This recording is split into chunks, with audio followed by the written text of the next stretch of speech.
Comment veux-tu donner de l'amour à ton conjoint si tu n'en as même pas pour toi? S'aimer soi-même avant d'aimer l'autre, c'est primordial. Sinon, on lui trouvera toutes sortes de défauts qui sont en fait le reflet de nos propres parties en souffrance, qui saignent encore et qu'on n'a pas encore guéri. Bonjour, je suis Eva Venture, thérapeute énergétique et artiste.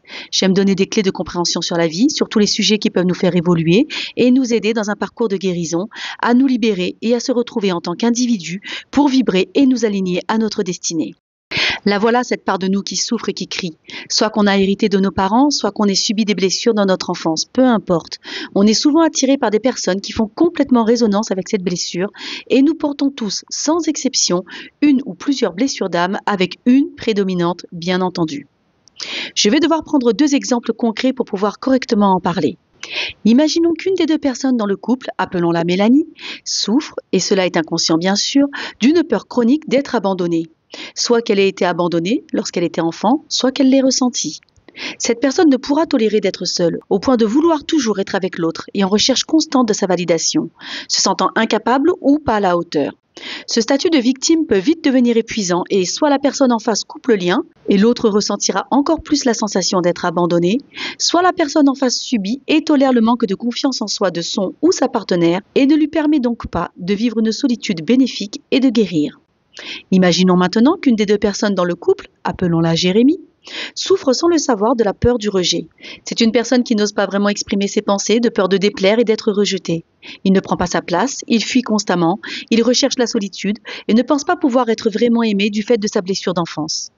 Cela va donner un couple vacillant qui peut trouver un équilibre certes en prenant énormément sur eux pour ne pas blesser l'autre, pour ne pas perdre l'autre, l'un faisant culpabiliser l'autre et l'autre n'osant pas s'exprimer. Est-ce vraiment le bonheur que de chercher à combler les manques de l'autre? Est-ce vraiment de l'amour? Certains diront que l'amour, c'est justement soutenir et aider l'autre, savoir accepter l'autre comme il est et ne pas vouloir le changer.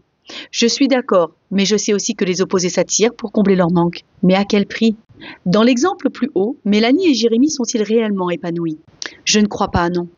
Il est indispensable de faire un travail de guérison de ces blessures. Il est indispensable d'apprendre à aimer avant de vouloir aimer.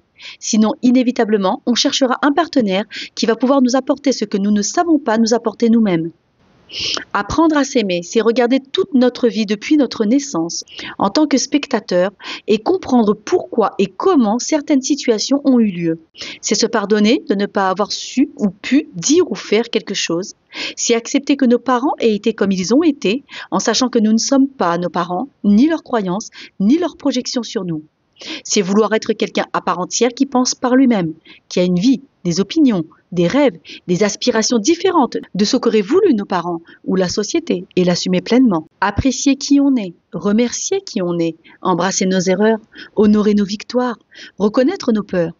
C'est réussir à prendre un énorme détachement sur tout, parce que nombre de choses ne nous appartiennent pas et nous faisons avec depuis toujours.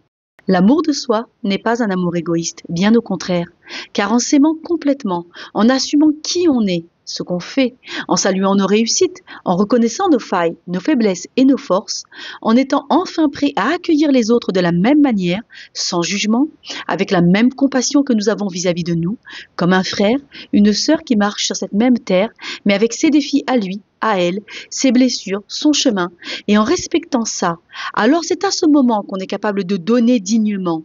Le don non pas de pitié dans un rôle de sauveur, pas donner pour que tu me donnes en retour, comme c'est trop souvent le cas dans les couples, dans la quasi-totalité des couples où l'amour est absolument conditionnel. Je reviendrai parler de cette notion d'amour inconditionnel dont on entend parler partout.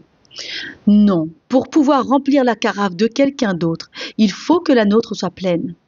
Comment veux-tu offrir à quelqu'un quelque chose que tu n'as pas? Comment veux-tu donner de l'amour à ton conjoint si tu n'en as même pas pour toi? De quoi parle-t-on? Ce n'est pas de l'amour, ça, c'est de l'attachement. Avec quoi tu nourris ton couple?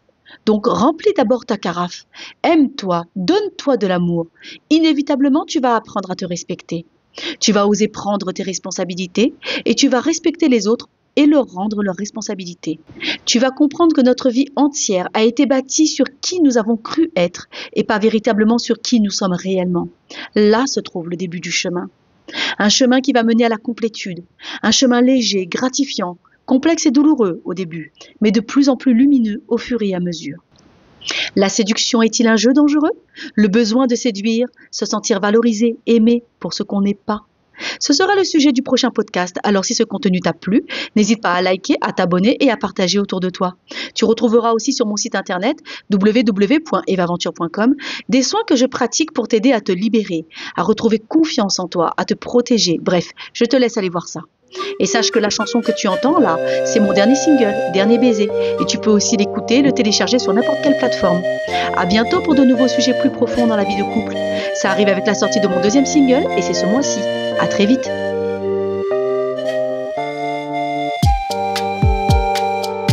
Quand vient la fin de l'été, sur la plage